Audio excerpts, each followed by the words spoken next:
And they can have my things when we're dead. But we gonna live forever. We gonna live forever. Welcome to the Boyscast, Patreon. Boys, fellas. Felon. There was a few different things, but so I sort of had this point that I thought it was, so I'm not an expert on this Israel-Palestine stuff. Yeah. And it's probably one of the hardest things in the world to find unbiased news on. It's one of those things that everyone's an expert on. Everyone's got a very, very, very strong opinion. Oh, yeah. And I look at it. If you look it up, you go, oh, here's the scoop on what exactly happened from Al Jazeera. And then you go, oh, here's the Israel Times has the scoop on what happened.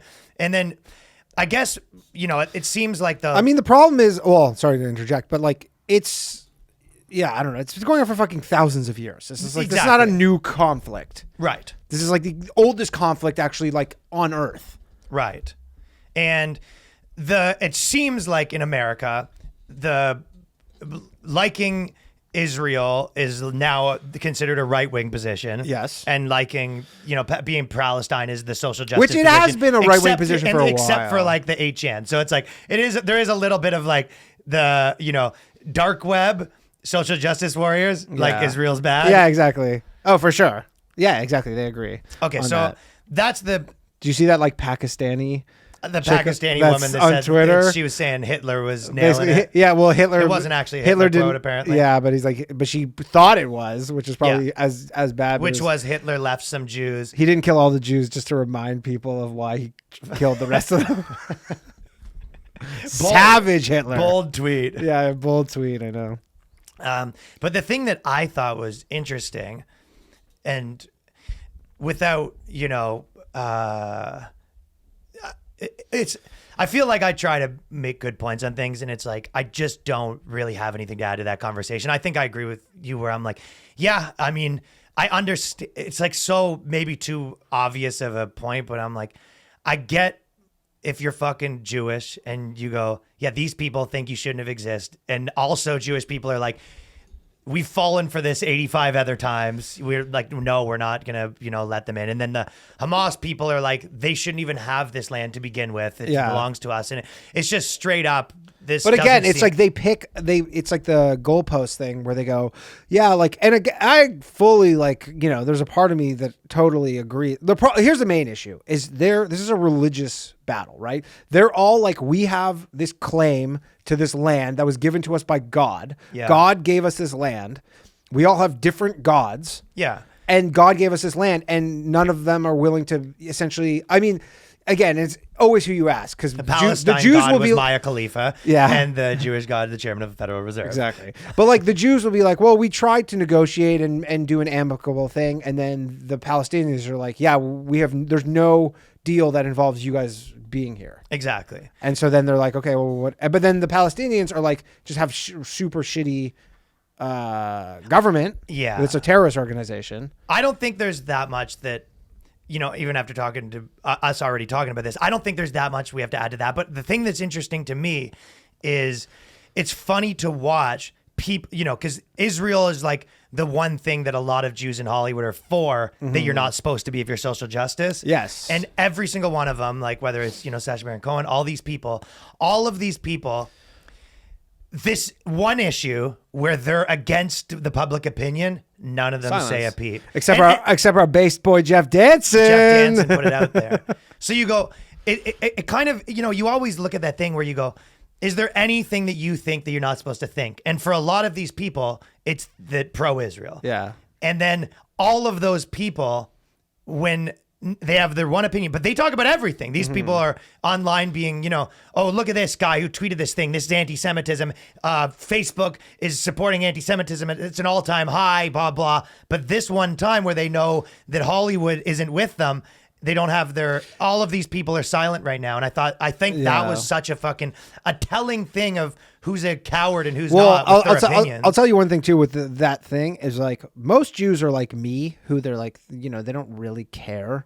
And there's a lot of it's them not who their do. identity. I can tell you because I went to the same summer camp as Sacha Baron Cohen and fucking Seth Rogen. This actually is a huge part of their identity. Like, and more so Sacha Baron Cohen than Seth Rogen, but like he is a like self-identified Zionist. Like he literally is like, he's like the way that the term like means, like he is like, I believe the state of Israel. He's like, I'm like super, he's as pro-Israel as someone who lives in Israel. Right. Who's like an Israeli who has like rockets. Like he's not like me where I'm like, whatever, let them fight it out. Like, and you know, it's a unwinnable position. He's like very like part of his identity is steadfastly pro-Israel. Crickets. Nothing.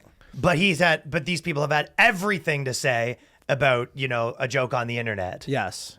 And I thought that was, to me, that was the thing where I'm like, very interesting. I mean, it's funny because he was like referencing, you know, Hitler in his fucking, which is so funny. Like my mom is like, she's so like late on all this stuff. Like she sent me that Sacha Baron Cohen thing like 2 days ago. That thing, I was like, Trump's out. Like he's not even in power anymore. This was like a big fucking clip when he was like, you know, they were deciding, should we reelect this guy? What is your mom's take on it? She's like, this is good or no? I think she's just like, it's good. Yeah. It's like, it's good that Facebook is blah, blah, blah. And then, but yeah, like she just sent it.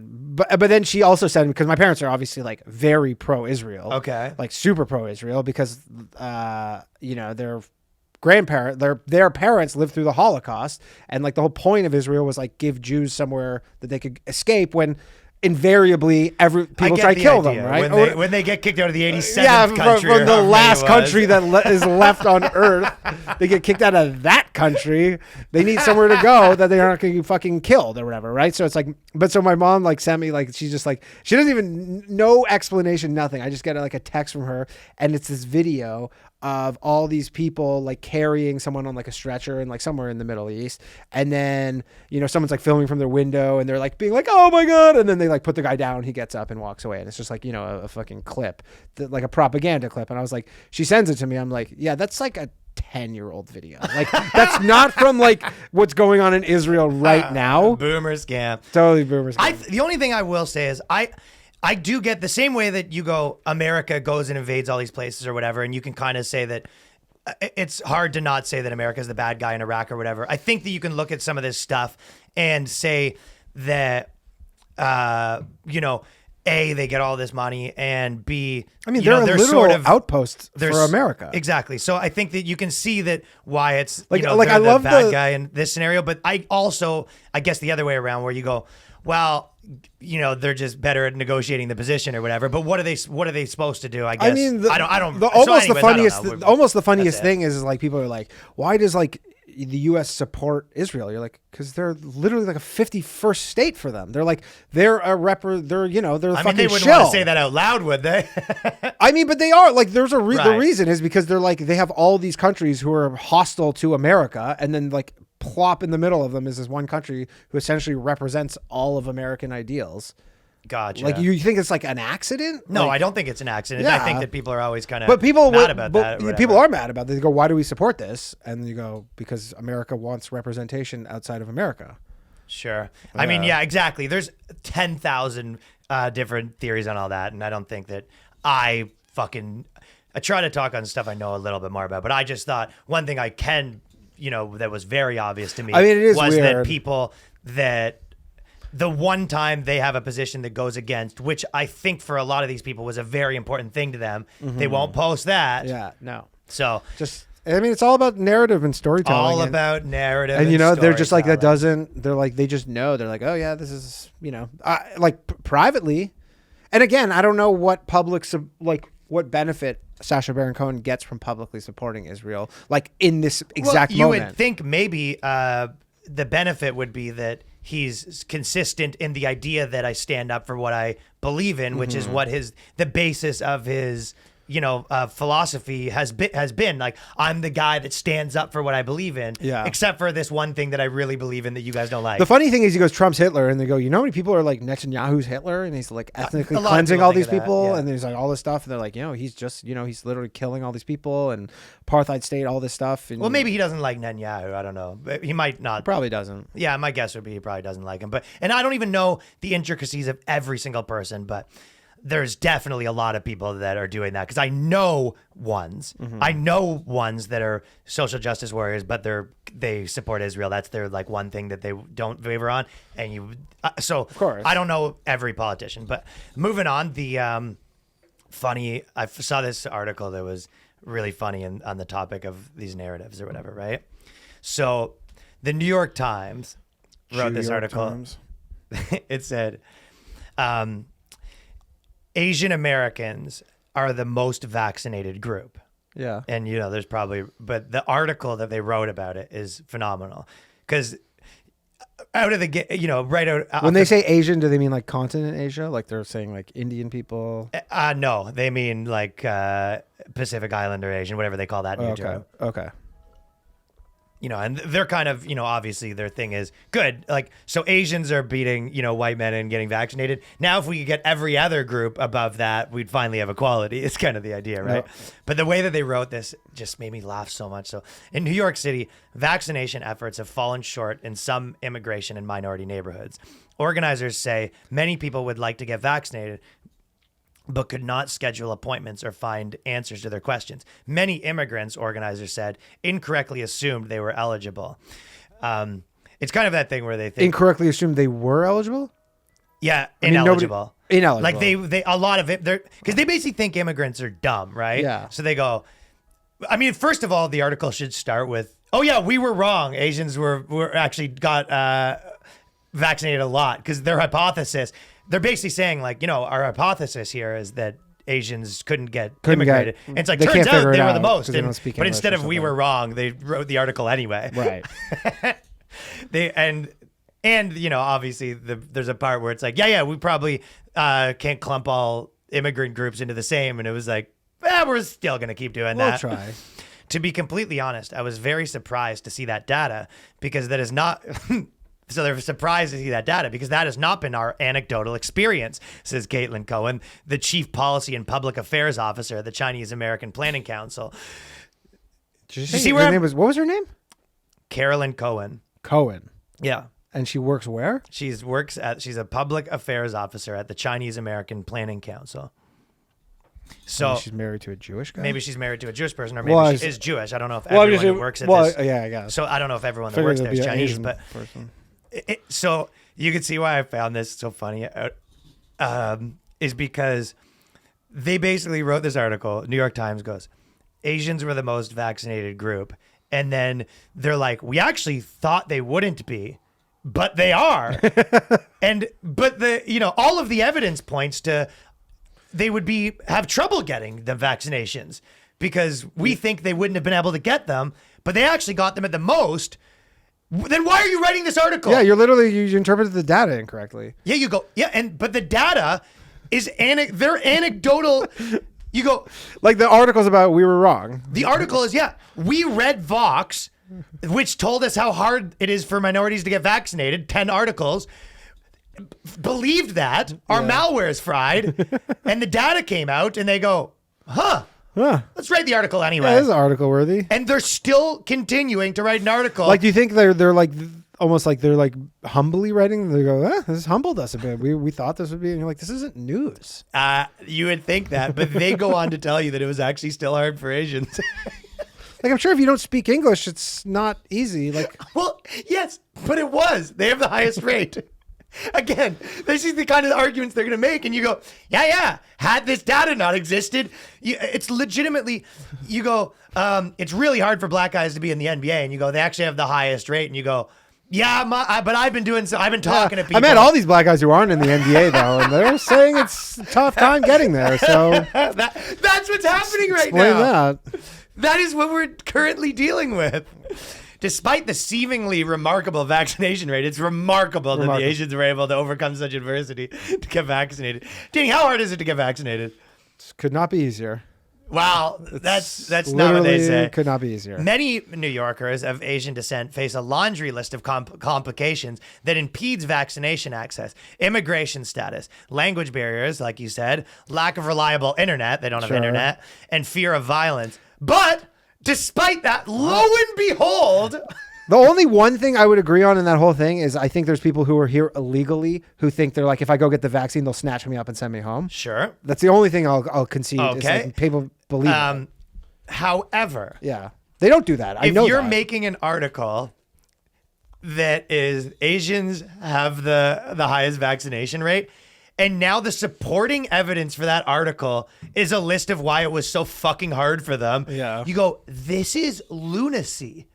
That's why it made me laugh. First off, that's what's hard for like any person, I guess. That if you think of reasons why any person can't get a vaccine, those are just if you don't the list speak for English, anybody. it's hard. And there's Yeah, lots if you of live in people- fucking rural Appalachia or something, and you don't have the internet. Yeah, it might be hard to get out and fucking get a test. You don't have like, oh, you live in the sticks and you don't have a car. Yeah, might be hard. Might be hard to go get vaccinated. I guess, but you're forgetting the part where they writing this article. When you're like writing the New York Times, you're writing this article. Yeah. They see immigrants as all what you said. Yeah. Like, oh, heaven forbid you had to, log on to the internet. Have you ever seen that video of the black guy when they were saying that like black people can't have on the internet, and then he pretended he was like, pretended, how do I even use this? Like, or whatever. And he pretended to be like prehistoric, and it was just like, that's how you see him. And you go, sure, okay, that was your narrative, but you go, but it wasn't. It wasn't Yeah, that. It's like all this data. Like it should have just been like, hey, we don't have a story here.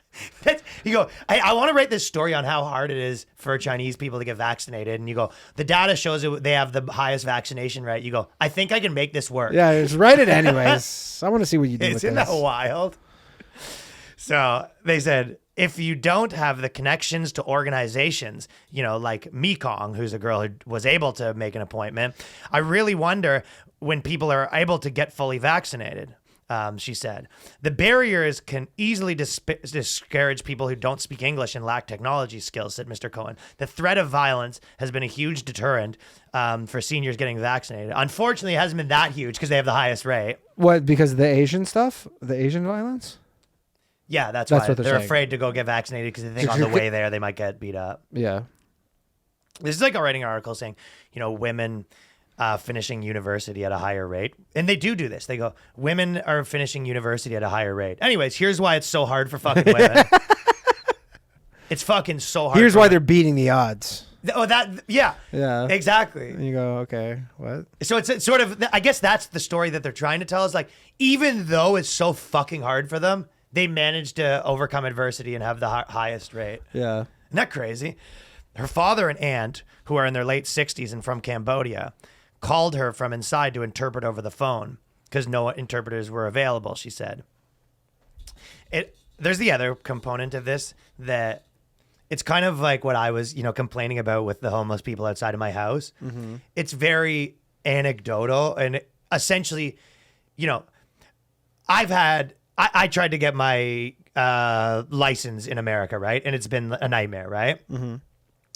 So it's just like we had our plane. So me and Danny took a plane, and I guess we'll say in a second. But my point is, I don't need probably a third example to say my point. But Yes. it's like if I wrote a story about it was a pain in the ass to get my license. Yeah. That's like it's just a first person story. It's like, yeah, I had a shitty day because these fucking places suck. Yeah. And your story is and my story was how hard it is Systemic. for white men. It's systemic. Yeah. Yeah. And you go, So me and Danny we had the fucking nightmare. We got to the airport on the way to to go to St. Louis. St. Louis. We got there and there was an hour and a half line and they had one person working the fucking thing. So us and 12 other people missed our flight. So we miss our flight. We're like, what the fuck? This is some bullshit. And they go, we can give you another flight at 7:00 and the show's at 7:30. So that's not going to work. The only option is we buy another ticket. Then there's one guy goes, we finally get them. They go, okay, we can give you this other ticket at another airport, but you have to pay $300 each. And we go, okay, fine. We'll do that. And then this other guy, we go back 5 minutes later and this other guy goes, no, I can just put you on this other flight finally. And we go, we've been talking to 10 different people and why didn't someone just say that in the first place? But okay, fine. Gives us our tickets. We get into a Uber, pay $100, now we go to Newark. a different Airport. state. In a different state. We go to a different airport in a different state. We get to the front. We go, hey, There was a whole debacle at the other airport. The guy gave us these new tickets, so we're signing in. The girl goes, yeah, he doesn't have the authority to Yeah, give you can't tickets. she goes, this flight's sold out. You're not on this flight. We're like, what? She's like, yeah, it's sold out. And the worst part too is on the way there, like I looked at the flight and he had put us in first class. That was strange. And I was like, huh. Something's up I was like, here. but we were like, oh, look at us. We're not paying shit. We're going first class. We won. And Yeah, then we they're like, seemed yeah, like you're we not. won. We were yeah, kind you're of like, in you the guys are not on plane this flight. thinking we got out of. We did kind of win in the Well, end. then, though. then basically the people at the airport go, yeah, there's no way. I'm sorry, you're screwed or whatever. And then we They start want to going, send us back to LaGuardia. They want to send us back. And I go, at the very least, we should get a discount if now we're down $200 because of a mistake you and me and Danny had a good cop, bad cop thing Yeah. where I was essentially getting pretty fired up at one Yeah, point. Ryan I go, was. this is crazy. I go, and you go, well, I'm sorry, he made a mistake. I go, okay, well, fix it. Like any other company, if you make a mistake that costs me $200, Yeah. you know, you. Well, that was the thing because they were like, okay, we can send you on this flight. You got to go to Atlanta. The flight we ended up going on, they're like, it'll be like $350 each. And then we're like, well, yeah, but we also are paying all this Uber, and you sent us And then over. on top of that, they go, well, if you want, you can call and complain by calling the place. Danny calls the number. They go, it's a 7-hour wait. Yeah, it was legitimately a 5-hour wait. And you like go, an actual like. okay, so we can't call because our show's in. I mean, I have a life. Like, what? I have to be tethered to a phone. It's not those things that will give us a callback number. You're like on the phone. 5 the hours. nerve of these people to have a 5-hour wait without a callback. And to tell you, hey, just call in. Yeah, and you go, well, you know that's not an option. not the possible. only reason we're in this debacle at a different airport right now is because your guy told us that this is what we should do. And then eventually, after the whole thing, we're there for an hour and a half. The person comes back and just gives us 2 tickets. And we go, all right, I'm not going to ask what happened, but goddamn, why didn't you do this? Yeah, You know, just give us what changed? Nothing. Yeah. So something. Basically, they got But tired the of fact is, complaining. yeah, exactly. But like they just, because their whole thing is, oh, there's nothing we can do. The system won't let us. And then just, enough of us griping. And they're like, okay, here's 2 tickets. So it just got sorted out. But that's what these articles right now, sort of like a mom that's annoyed. You have these parts of the articles where it's like a first person of account of, yeah, I went to this place and I had to get an interpreter, but my interpreter wasn't available. So I had to call my kid to be the interpreter. And you go, what a story. I mean, yeah, get a podcast. Yeah. But I don't know why New York Times being like, is that published yet? Has anyone published that? Do this? Do you mind if can we put that down? I mean, like, the thing is like, yes, if you don't speak English, which lots of people in America or Canada don't, and you move to that country, it's going to be hard. If I moved to Belgium right now, yeah, I think I'd be calling my friends every day being like, Hey, things are yeah, tough because I don't speak the language. Yeah, I don't speak French or whatever they speak there. You're like, hey, I need to go get a vaccine, but they don't speak any English. When I go to Quebec, can you it's help always me? a pain in the ass. Yeah, it's like it's going to be difficult because you don't speak the language of the land. Well, they should have an interpreter for every single language at every vaccination site. It's like in the most multicultural places, like New York City, being like, yeah, probably 50 different languages get spoken. Well, here. they should have 50 fucking interpreters. It's just Daniel. weird. Clogging up the fucking. Well, it even gets better because they go, though the demographics high vaccination rate may seem like good news, Miss Gundana said that she questions the data. While likely accurate, she still questions, may perpetuate the model minority myth. Oh, so she's saying actually Asians aren't. No, she's saying she questions the data because even though that's probably right, she thinks that it's going to give people the wrong idea that Asians are killing it. Right. So they should say we're the least vaccinated. She's saying they should lie. Take a little shine off them. Take a little shine off them.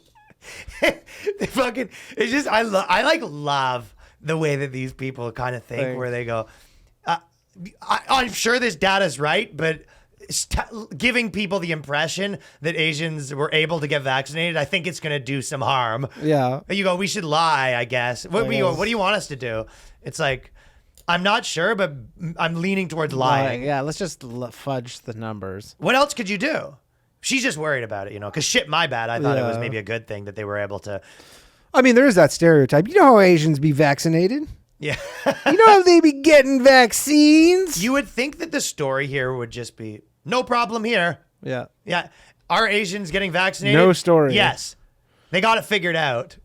I mean, you know what it is? They did every other race. They're like Latinos. We gotta do an like Asian they're one. like they're like black people or aren't taking the vaccine enough, and Latinos, and they go, okay, well, we don't give a shit about white people taking the vaccine.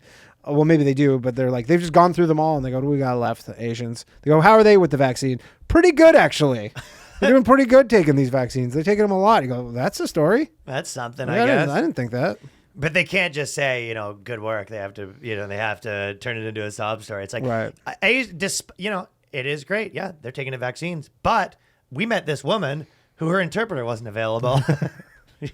We met this Asian woman who wanted the Johnson & Johnson vaccine but could only get Moderna. That's basically the gist of it. Without desegregated data, she said, it may appear as if Asian Americans as a whole are not struggling with vaccine access despite widening disparities within the community. So just because we got the vaccines, we're not doing fucking good, okay? Yeah, we're not doing great. Even though we're what are they, like the highest paid? Like, just because we're highest paid, get the most vaccines. Don't start to think that we're fucking doing good. You fucking bigot. Yeah. Especially not during anti-Asian fucking hate month or whatever it's That's called. true. So how many? I guess there's gay month and then there's black month and now there's Asian month. Is that the idea? A lot of months. Asian month seems like a new one. Yeah, but but the thing there's is, a lot like of months. Asian, like the Any fat Asian month. but the Asian month is like, it's not like brown Asians. Like, it's not like Indian people are not getting, like, it's like specifically like the Asian, like Well, Miss Chinese. Gundana, the girl that couldn't have her, she couldn't get her interpreter. She says, despite the fact that it looks like they're getting vaccines at a higher rate for a very long time, we've just been ignored or invisible and made to struggle in silence. Yeah, even though they're economically doing better than anybody per capita. More importantly, we're talking about vaccines, and she has one.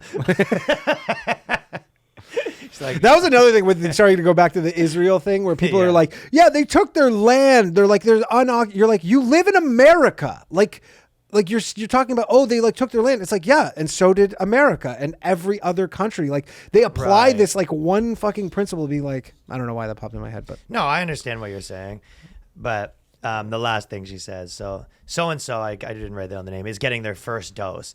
Mrs. Nguyen. How do you pronounce that? A lot of people are Nguyen. I think it's Nguyen. A lot of people. Mrs. Nguyen has been happily waiting for a second shot, but the organizer from Myeong, NYC, has been keeping Miss Nguyen's vaccination card safe until she can go back to the site.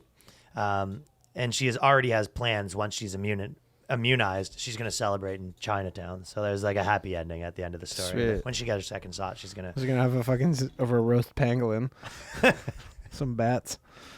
They're fucking rubbing it in our face.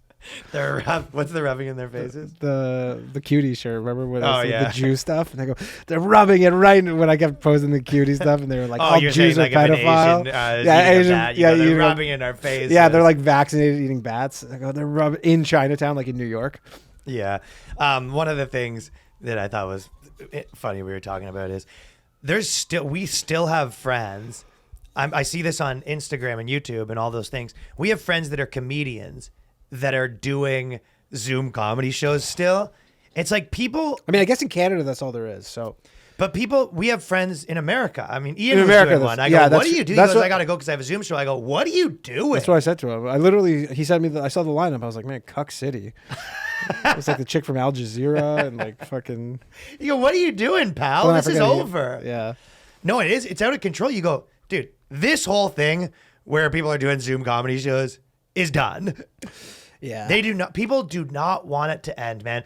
The government doesn't want it to end. People that are getting free money don't want it to end. We have a friend in New York that we won't air out, but his name, but has his whole rent paid for, and then he's getting all this extra money, and there's they're all tons of living the people. fucking lap of luxury.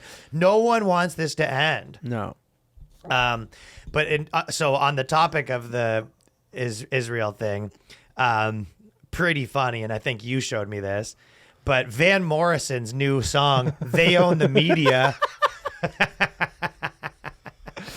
Oh yeah. is not. So this is from the J Post. Anti-Semitism. Van Morrison's "They Own the Media" faced with anti-Semitism claim. Yeah. So Van Morrison's Projecting much, J Post? He didn't say who owns the media.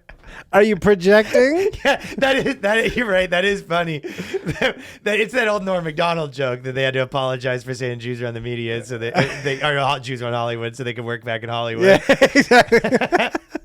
But that's so fucking. It's like he funny. didn't say anything about Jews, and then like literally every Jewish organization is like condemning Van Morrison. Yeah, he says Who'd you mean by they? And he goes, I don't know. Who do you mean by they? nothing. Anyways, back to writing for the J Post. I don't know. They had a problem with that one, but they had more of a problem with Van Morrison's new song with "You Knows Who I'm Talking About."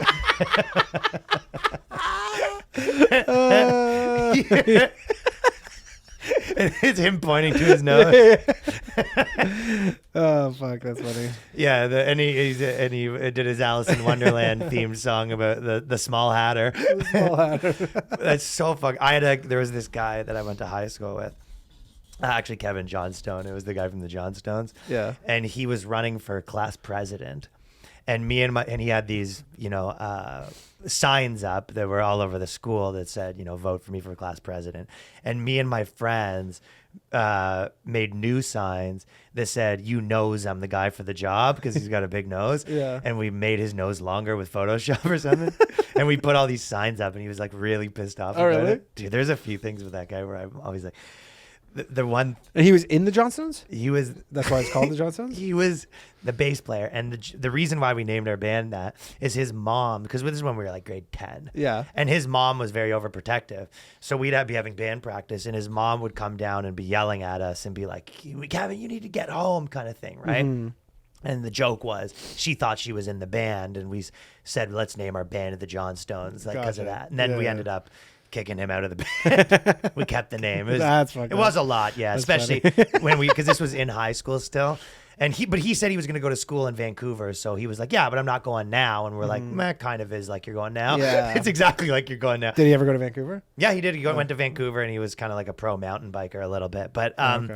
but he had to be at school while we were kind of popular in grade 12. Yeah. And there was a band. Imagine there was a band at your high school called the Polish. They were Chefs just blowing up, that and I was you like, used to be in. Yeah. So it was a lot. It was the a whole craziest is the thing. guy was the Arkells who just like left to be a lawyer. And Yeah. and then they just like got super famous. I know he was a friend of ours. Yeah, so you the know him, right? Arkells are pretty big, really big Canadian band. But the guy Dan, he was actually he played and produced on one of our songs back in the day because he was Jarek's friend from high school, Right. or from university. Sorry, so we were buddies from university, and then he started this other band that was not that big at the time, and then he left to go run his dad's law firm essentially, or set himself up to run his dad's law firm. So it's basically he's like, I'm not making enough money doing this band. That thing. was kind of the thing. I mean, they were already pretty popular when he was in Yeah. it. Like he was there for the full first album, but he saw it as, this is I'm not going to make Yeah, like I'm not going to be run the a law firm. I'm not going to money. be the tragically hip, and then like literally becomes like the They- tragically hip. Yeah, exactly. So, but the other Kevin Johnstone story that I always think of. So, okay, we were all into magic cards, right? You know, magic cards. Of course. So me and my friends we were kind of just into everything. Like I always say, we were into every trend, whether it was like yo-yos, fucking skateboarding, you name it, right? We were into every trend, but we were also into magic cards. And I think that started because Waldo's dad was super into magic cards. But so the funny part was it was his birthday and everyone got him magic cards. But how packs work where you get one rare Yeah. and one almost rare and then the rest of the cards. So every single one of us bought packs of magic cards and then steamed the packs open, took out the rare Oh my God. and replaced it with one of our crappy rares. So we just watched this fucking guy open up pack after pack Just nothing. of the $4 rares. And it was literally just like, we're such a piece of shit. How old are you then? Fucking grade 7. Oh, okay, yeah. We're in grade 7, and every single one of us replaced the rares. There's 10 of us, and there's 10 people. Like, were you guys like kind of holding back laughter kind of thing, or was I this think more at like- some point we're all just like, we're pieces of Yeah, shit. this is like- There's 10 grade 7s just gathered around watching this motherfucker just open up pack after pack and getting another $2 rare. Yeah, Huh? that's the thought that counts. What are the odds? Me and my friends always talk about that. We go, that was because we were always this piece of shit to each other, but we always think that was one of the ones where we're like, that was a fucking Yeah, you're like that was. a lot. But they said about Van Morrison, they say singer-songwriter Van Morrison received backlash in his newly released song "They Own the Media," and although it does not specifically name Jews, it did have the Star of David on the title. Many are calling him out for using the anti-Semitic trope. This song is one of 28 is one of 28 new songs that Morrison released on May 7th in his new album, the latest record project, which includes songs as Why Are You on Facebook, The Long Con, and Stop Bitching, Do Something. So it is possible that he's just talking about, the other not Jews. So Van Morrison's really he's into, talking about like tech oligarchs. But yeah, it sounds like and, Van like, Morrison's, just but elites. he's all in on, he's in on whatever, woke shit's bad and all that stuff. Yeah, you know what I want to read is I want to read the positive review of this album. Nailed it. Like the person who goes, honestly, from the start of it, from fucking They Run the Media to Facebook is Bad, every single track banger. This guy, finally an artist. I'm sure there was tons. But like, yeah, I guess. Well, you're not going to hear about that on J Post. No, but it's like all the people who like, if you're a diehard Van Morrison, like everybody knows that. You're like, nobody wants to listen to fucking like, some rock legend from 40 years ago who had like all these bangers. Like even Neil Young. Like Neil Young, I saw him live. No one cares. Saw him live. He does a 4-hour concert. First 2 hours, every fucking banger imaginable. It's sick. And then the second concert, he goes, "We're gonna play the new shit." And it's all about like Monsanto. You're like, this whole thing sucks. Literally, it was called. The album was about Monsanto. Yeah. And you're like, nobody wants to hear Nobody this. cares what you think. You about have literally Monsanto. 4 hours of fucking like hit after hit, but he's like, well, I don't really enjoy playing the hits other than maybe getting the money. Like, That's so so funny. he's like, you gotta sit through fucking Monsanto's Bad. It is very tough to hear any political stances from a band that's past their prime. Oh, I mean, yeah. The thing is, the Stones, like the Stones' best thing they do is just like not put out new music. Just at some point, you got to be like, look, It's just play the hits. yeah, just Put play the needle hits, in the groove. play the hits. Maybe come out with a single at this point in the game. It's fine. You can come out with a single. There's no albums, whatever. Yeah. If it so suits you, 28 tracks.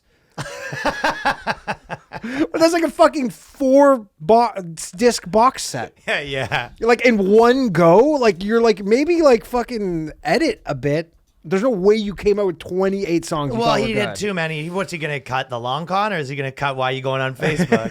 He had a lot to say. 28, He basically had though. 20 points that he wanted to say, and everyone had to be their own song. Yeah. And then he said, 2-time award-winning creator of the iconic hit Brown Eyed Girl had already stirred headlines while he spread negative rhetoric towards coronavirus safety protocols. This included the foreword coming out against UK social distancing restrictions and other government-initiated restrictions related to the virus. So basically, he's all around bad guy. Bad guy. But I saw the same thing with Metallica, which was so funny. These people.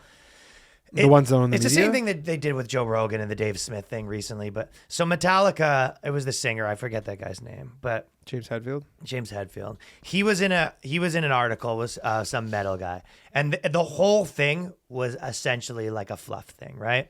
It was, he goes, yeah, it sucks during quarantine. And he goes, what have you been doing during quarantine? And it was all, like, I guess we did more writing because you can't tour. It was all that kind of stuff, Yeah. right? Very nothing, like a Howard Stern kind of interview now. You know what I mean? Not like a big hit piece, right? Yeah. And then Like a press job. At one point they go, have you got the vaccine yet? And he was like, yeah, I'm not sure. I haven't yet. I probably will, but I grew up super religious where we never got vaccines. So the only time I've ever got vaccinated was once when we went to India or something like that on you a had tour. mandatory. So we had mandatory. That's the only time I've got it. I probably will, but I'm not really sure. I guess I'll wait a little longer to see how I feel about it. Or some version of that. Yeah.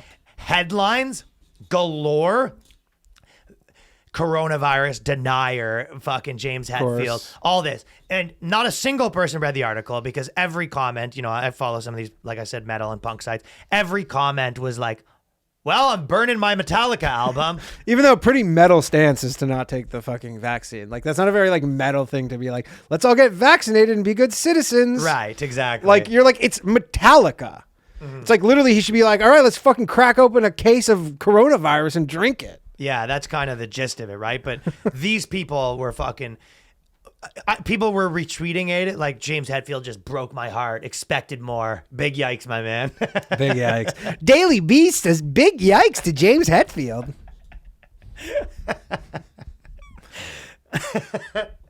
Big yikes is so fucking incredible Big for a yikes. grown man to say. Big yikes. Yeah, not ironically saying that. Okay, this is funny. So this is not the first time Morrison has been accused of hiding anti-Semitism with his lyrics.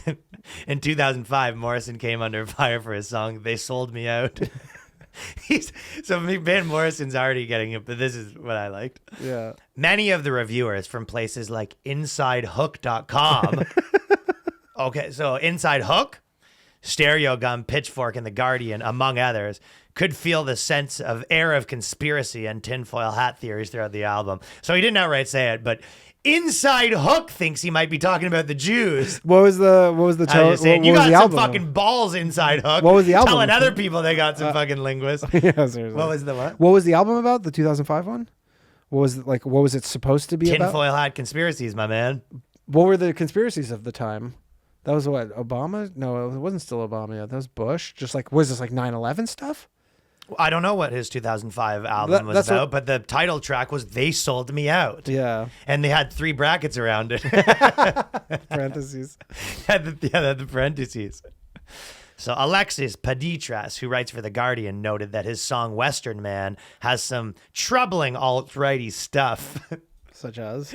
Isn't that funny though? It's like you go, I couldn't pick out something, but a little bit of a vibe. Yeah, Of, and it's probably like, pick you a wife and marry her, I know. have some kids. You're like, ooh, I don't know. pick your wife and stick with her. Isn't that so funny though that it's like nowadays, it's like, it's one thing when everyone's yelling at Tony Hinchcliffe because they found a thing, and another thing where they go, well, we didn't find anything, but we know what you meant. Yeah. It's straight up that Yeah, what old- else would you mean? Wasn't that the old, like, isn't that kind of, I mean, I'm being hyperbolic and whatever, but isn't that kind of what happens in some of these other countries or whatever, where it's like, yeah, you didn't outright say that the fucking king was bad, but Yeah, for sure. you They're know, like, we I could mean, tell Russia, that you're sort of- Russia was like, yeah, well, you didn't say that the It's- government's bad, but we but you fucking didn't, know what you you're didn't up to. like say it was good enough. Like you didn't keep saying how good the government was, so we'll just take that as you saying it was bad. You might as well have. Yeah. So how did and then she wrote an article from The Guardian being like, there's some troubling stuff in there. What stuff? Just the vibe. Just the vibe. It was a vibe. But when you consider that this man just went on a months-long COVID denial tantrum, we have every right to be suspicious about this one. Well, be suspicious. So I know we keep kind of going back to this, but I guess that's, I guess what the Patreon episode seems to be kind of about, this Israel thing to some extent. But did you see, I guess this is what started all this for me, was I was surprised at the Andrew Yang thing, at how much. So Andrew Yang tweeted that he supports Israel, and I guess he's running for mayor of New York. And I guess the way that he interpreted it is maybe he does just believe that he says he thinks this 2-state solution is the move. But then also, I guess he thinks that that's a big block in New York where you got to, there's a lot of Jews. It's literally here. the biggest Jewish population outside of Israel. And I in the guess world. there's sort of a silent block that supports Israel to some extent because he wasn't, well, yeah. judging by his comments. They run maybe the they're news. Maybe they're not on Twitter. Ryan, they run the news here. Well, but the news stations were not really posting the pro-Israel either. Yeah, that's the weird one. They're all afraid. That is actually an interesting thing that I was thinking because of the whole, everybody's like, oh, well, the Jews run the news. And then, but I was actually looking, I didn't see as much coverage on I turned on CNN last night to be like, I wonder what CNN's saying about this. Granted, it's whatever, owned by Time Warner, but, you'd think they'd fall under that umbrella and they didn't have anything about it. This was like So Cuomo. they're just avoiding it. They were talking about American politics. So that's how they play it. I think that's what I mean. I think if you're super pro-Israel right now, probably the move Whereas- is you're silent. So Andrew Yang's like, maybe in his mind, he's like, yeah, everyone's going to yell at me, but low key, all the ones that agree with this will still vote for me. But he apologized today, essentially being like, let me clarify my stance. I also, whatever. I do support Israel, but I also kind of support, he clarified and basically apologized because he was getting dragged. Yeah. Yeah. I don't, I think what a lot of people are realizing narrative wise is there's no real benefit to overtly, unless, you have all these people who someone says, you need to come out in favor of Israel. But I think it's a wash because maybe it's the people who are pro-Palestine you think won't vote as much as the people who are like pro-Israel will. Or he more just thinks that there's more of them, but they're not loud on the internet. Yeah, I don't know. Maybe that's Andrew. Yeah, that's Van Morrison. Like the thing is, like, mine. what do you Van think Morrison thinks they're operating in the shadows. Guys, more. like, what do you think Joe Biden's position on this is? He's firmly pro-Israel. Like, he hasn't posted that though, has he? yeah, he has, because again, they're like, yeah, just keep your mouth shut, and they probably are like, they give a very like, that's a perfect carefully example of a crafted- person that I was saying before. They all have to, keep their mouth fucking shut. He's the president of the United States. It's Bernie like, Sanders is really against Israel. Yeah, Bernie Sanders is against Israel. Yeah, he is. Yeah, again, and he would be. Yeah, so I saw. Honestly, it's been interesting. Fucking weird little. The problem is psychology test nobody to watch what has everyone says about this and solutions. that. Everybody's like, "This is broken," and you're like, "Okay, agreed." Nobody has an actual solution. I have seen funny things that people posted. Like I think Dick posted. He was like, when Israel was like, "Hey, we're gonna start shooting people, so we suggest you leave if you are in this area." And he said the equivalent of, he goes, "We're just gonna start. Our soldiers just gonna start walking and punching, and if you get in the way." Yeah, they did that. Well, yeah, they like bombed. And if you happen to, we're gonna start bombing, and if you happen to get in the way of they them, that's up literally to you. bombed. They literally bomb out buildings where they're like, "Hey, we're gonna bomb this building in like an hour," and you can choose to stay here if you want. It is kind of the equivalent of, Well- I'm gonna start punching, and then if you, Yeah, if you happen to get in the way, you happen to get in the way. yeah, sucks to be them. Anyways, the okay, there's the one more thing that I thought was an interesting. It was a Vice article that actually okay, I'm not gonna talk about that right now, but one thing I'm not gonna talk about this either, but it's probably next week. But the tree inequality. Someone sent me that article. We won't have to go into it, but actually, we're not going to go into it because there isn't that much to talk about. But it's an article by Academic Times. It says tree inequality is rampant in cities and it's killing low income and people of color. And the gist is that poor neighborhoods don't have as much trees. Yeah. And then if you go through the article, it could be summed up in 2 words: bigger yards.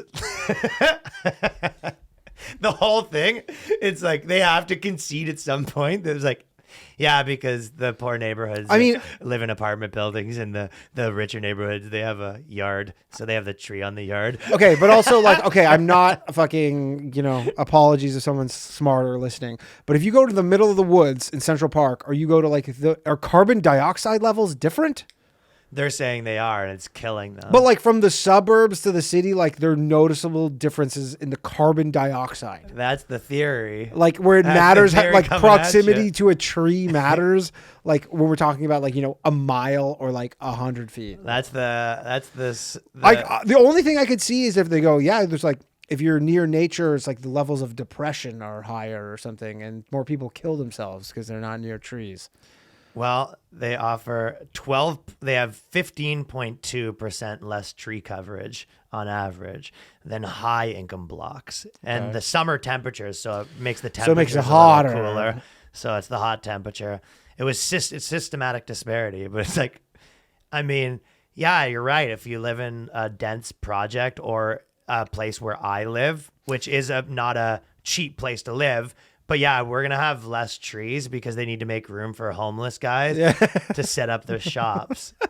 Yeah, not a lot of trees in the fucking... So it increases the risk of heat wave mortality. So you're more likely to have a heat wave affect you. But also an air conditioner probably. Not having an air conditioner probably. Yeah, but they can't afford those either. Well, that's the thing, man. That's the poor man's air conditioner is the tree. But like imagine, okay, think about this. If you go, let's say we look in like LA or something like that, right? And you go to a dense area in Compton or a dense area in, the Bronx versus, the Hamptons or something like that. Mm-hmm. So let's say we want to get as many trees in the Bronx as the Hamptons, like the trees would have to be like on the roofs. Yeah, it'd be literally like, yeah, we're tearing down this building that all these people live in to put some more trees up. Yeah. Like, is that what you want? Where would you put more trees in the East Village? Nowhere. There's nowhere to put them. So you're like, yeah, you're right. If you pay quadruple the rent, you're going to have a few more Honestly, trees. they'd probably be like, look, just get rid of one lane of traffic, like get rid of all that parking and replace it with trees, which as someone who doesn't drive, I'm like, great idea. Okay. Instead of a parking lot, you have a fucking Christmas tree farm, essentially. Yeah, let's do it.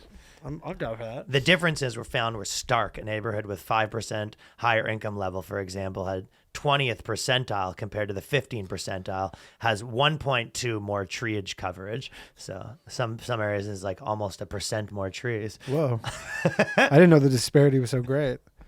I actually take back everything I've said. I didn't realize. I thought we were just joking around, but well, that's it goes more major than disparities. that. Accounting for population density and how built up the urban landscape was, 78% of areas have significant income differences in tree coverages, while 67% have significant racial disparities, leaving whiter blocks with markedly more trees. The worst disparities are in the Northeast. I guess this is always the thing that you do again. You go, hey, what do poor areas have less than? You go, okay, poor areas have less trees.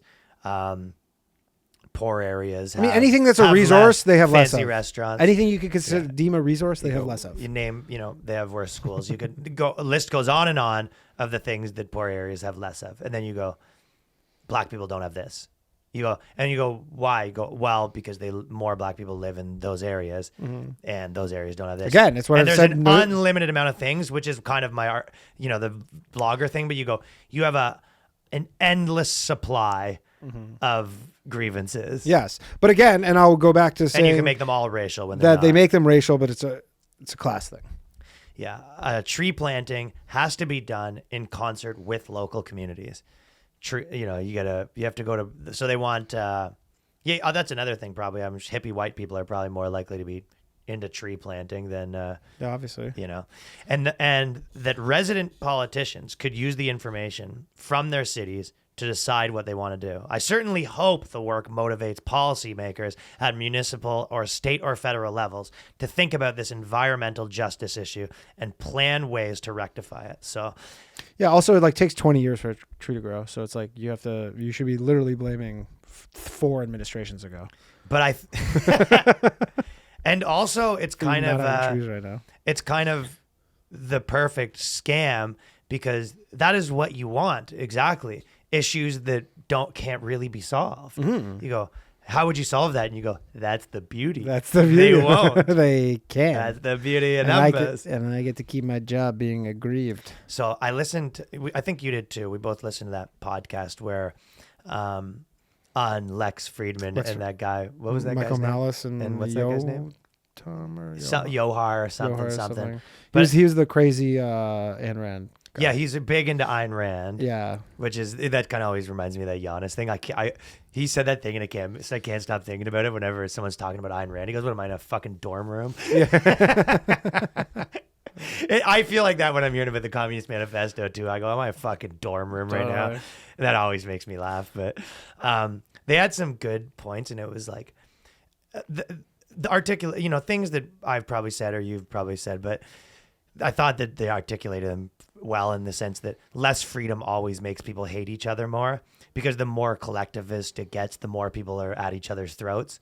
The equivalent of if you live in a house with 6 people and you go, everyone just kind of do their own thing, everyone can get along. But when you go, all 6 of us need to eat at the same time, all 6 of us need to go to sleep at the same time, the more things that you do as a unit, the more everyone hates each other because you're choosing who gets to rule over the other ones, essentially. Yeah, always, of course. right? Yeah, but it is interesting that you go, and that's exactly what happens. The more that America is becoming collectivist, the more that everyone hates each other and all that sort of stuff. So it's almost like by design, but you can watch it happening in real time. The more that every scene gets collectivist, the more that everyone hates each other and the more conflict it is. So I thought that was kind of interesting, and there was a few interesting points he said.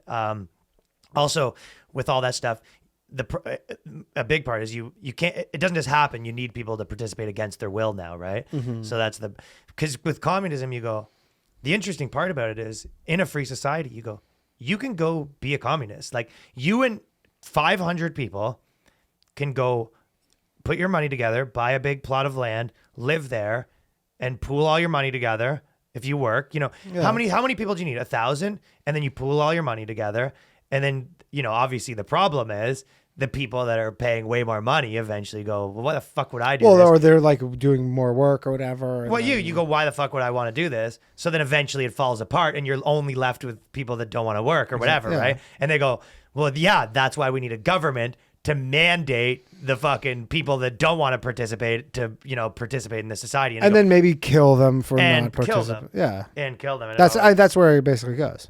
And so I think that was a good point. And the other point was that there's only been a few times in society where there's been freedom the way that there is now.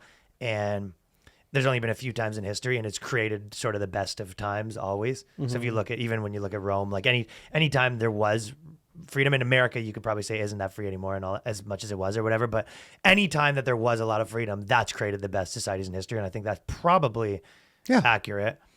Yeah. Freedom good, not freedom bad. But there was that thing, we were talking about a guy this weekend even, but it's interesting the idea that there is, in America, they have the things that are more free, but then again, it's like your drinking age is 21. Certain states have, more aggressive laws on this and that. It's like, it is sort of selective on always, because even the people that are super into freedom, it's like, yeah, but you can't drink here till you're 21. Even in those states, some of those states you can't drink at all. So it is kind of a pick and choose. But I guess the economic, everybody's sort of lying freedom, to themselves about something. Everybody's lying to themselves about something. And then the last point that he made. So I just wanted to, whenever I don't often listen to a podcast where you come away with being like, that was 4 fucking good things that guy said. But the other thing that he said that I thought was interesting is that all this stuff is always about control, not ownership. And he was like, because, a lot of times people make the mistake of talking about ownership, like, oh, you own this house or whatever. And it's like, well, it doesn't really fucking matter who owns it if they tell you when you can sell it and what price and who can live there. You know what I mean? And so the government can just be like, we own this now. Yeah, exactly. And if they can forfeit your, I mean, that's why like people invest from all over the world in U.S. and Canada in real estate, because they come from countries where, yes, they have money like today. Yeah, but they can just take it away. But from the you government, anymore. like, you buy something there and the government just like nationalizes your fucking home. Yeah. So I thought those were pretty interesting points or whatever, right? Yeah, it was a good podcast. But other than that, anything else? No. That is the Boyscast Patreon. Free Palestine. Daniel, free Palestine. Free, Polish check. free, Palestine. Daniel. We're giving it away to the highest bidder. Thank you for subscribing to the Boyscast. Yo, make sure you keep it real, and whatever you do, stay away from having big yikeses. Big yikeses. Okay, peace.